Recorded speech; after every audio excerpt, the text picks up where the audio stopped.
The worst Christmas gift I ever received, I received for about 4 Christmases in a row. I don't even have to think about this. When I was in grade 7, I thought that I was going to become a world champion curler.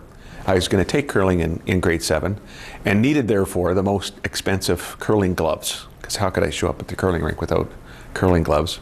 Went down to Hall Sporting Goods in Swift Current, used my own money and got them, even though my dad said, you know, you might not like curling, you haven't really even tried it.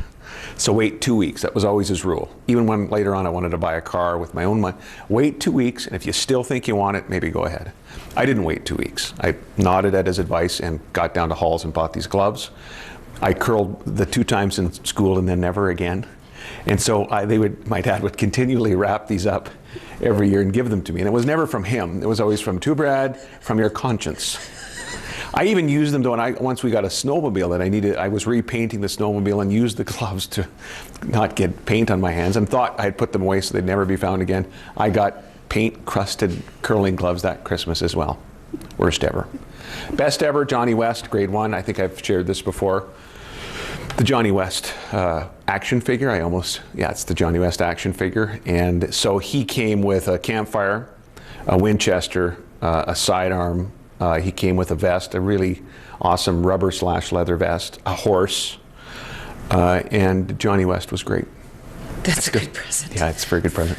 Favorite holiday tradition in your house? My mom's favorite, what I love about Christmas in terms of my mom's side is that the Mennonite tradition is a bowl instead of a stocking, or a com it's called. And so for when I was young and everyone else was getting stockings and we had giant Tupperware bowls full of peanuts and batteries and whatever else, I was like, could we not just have stockings like all the other? And then Mom brought it, well, we did have stockings for a while, and then Mom brought it back when we were a little bit older, and she still does that. She still has bowls out, so I really like that. And the Mennonite baking that happens, there's something called sour cream cookies, and usually there's a batch made. My Aunt Marion, who lives in Milden, Saskatchewan, makes amazing sour cream cookies, and sometimes we get after those. My mom always has them as available too, and they're sisters, so they can tag team the sour cream cookies pretty good. That's awesome. Last one, what would you give the other guy for Christmas? Cam Broughton?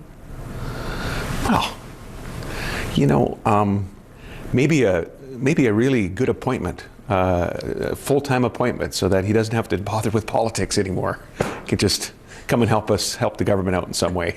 That might be a good present. That would be sort of a present for both of us. Yeah.